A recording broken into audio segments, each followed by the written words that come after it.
aqui, tá bem dinâmico, bem rapidinho. Anamnese. O que que deve ter na minha história para me ajudar? Já falei algumas coisas para vocês, mas para me ajudar a, a fazer esses diagnósticos diferenciais, como a gente conversou, tá? Questiona a característica da dor. É pontada? Queimação? De contínuo? É tipo cólica? Melhora e piora?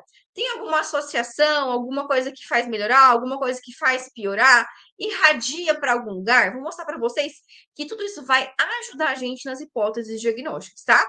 Tem sintomas associados? Então, síncope e palpitações têm muita associação com doença cardiovascular. A gente vai ficar mais atento. Mas será que tem vômitos, cefaleias, alguma queixa respiratória? Então, é a tosse, é a falta de ar, tá certo? São sintomas que a gente tem que associar.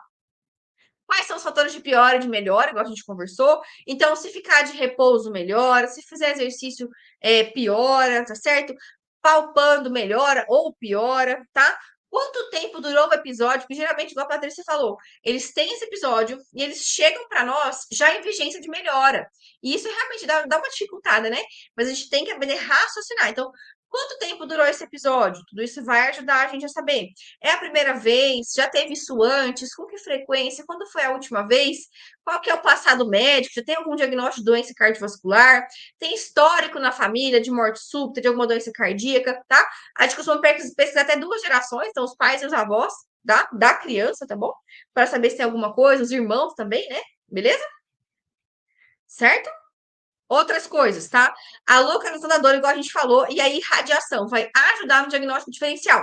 Igual eu falei para vocês, a pericardite geralmente é uma dor torácica, aqui no ápice cardíaco, que irradia para o ombro esquerdo, é uma característica. Já a colecistite, ela costuma irradiar para o ombro direito, porque a gente tem ali um cálculo na vesícula biliar, né? Então, é para o lado direito, certo? Lembrar que, gente, geralmente crianças maiores, que você vai conseguir ter uma boa história, essa comunicação. Mas lembra que eu falei que a doutora, a maioria são crianças grandes? Então, se você conversar com ela direitinho, pode ser que ela consiga te falar mais especificamente todas essas características, tá?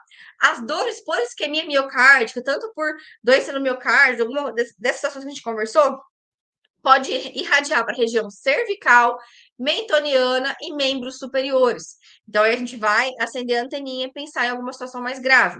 Dissecção de aorta geralmente irradia lá para trás, região interescapular, certo? Bem menos frequente, né? Graças a Deus, a gente criança tem. O povo reclama da pediatria, mas assim, o leque de patologias é bem pequeno, né? Comparado com grande quantidade de patologias do adulto, tá? Então, eu mais acho, bom, eu me sinto super confortável com criança, né? Então, eu tenho viés para falar, tá bom? Dor localizada, geralmente, localizada, só tá ali, naqueles arcos costais. Você palpou ali, sentiu dor, piorou, criança não conseguiu fazer inspiração forçada porque dói. Pensar em lesão músculo-esquelética, ou até em alguma alteração pleural também, você pode pensar. Se tiver algum sintoma respiratório, ventilatório dependente, tá? Certo? Então, tudo isso ajuda no diagnóstico diferencial, tá bom? O que mais que já veio na anamnese?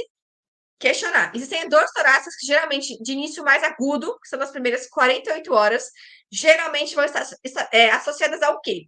Algum trauma no local, broncoespasmo, um pneumotórax, que ela evoluiu, sei lá, é um marfão, é uma asma, tá? Embolia pulmonar e causas cardíacas, tá? Geralmente elas são mais agudas. Causas com mais de 48 horas, que tem o início. Eu tenho dor torácica há 3 meses, que vai e volta, tá? Então, aí, geralmente, é músculo esquelética, gastrointestinal, psicogênica, ou, infelizmente, a gente não vai saber a causa, tá? Então, isso também, a temporalidade, o início dos sintomas vai ajudar a gente nos diagnósticos diferenciais, tá?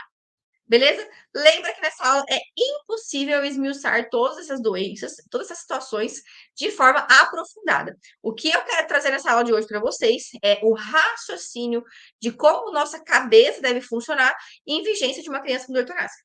Fechou? Beleza? Então, piora nos sintomas com a alimentação, pensar em trato gastrointestinal, piora com o exercício, tá? Pode ser uma asma por exercício ou alguma doença cardiovascular. Tem palpitação, tem síncope, cara, acende a anteninha para doença cardiovascular. Pelo menos um raio-x de tórax e um eletrocardiograma. Ok? Viu, Patrícia? Já respondi você aí, tá? Vou falar melhor dos exames, mas pelo menos. Fechou? certo? E aí, falando também, sinais de ansiedade, tem alguns eventos estressantes, lembrar de origem psicogênica, ok? E questionar a história familiar. Alguma cardiomepatia de origem genética, história de arritmia, de morte súbita, tudo isso são fatores de risco que podem levar o seu paciente, levar a gente, né, a suspeitar de doença cardíaca, e aí vai guiar também nossos exames, vai diferenciar em relação aos exames, tá?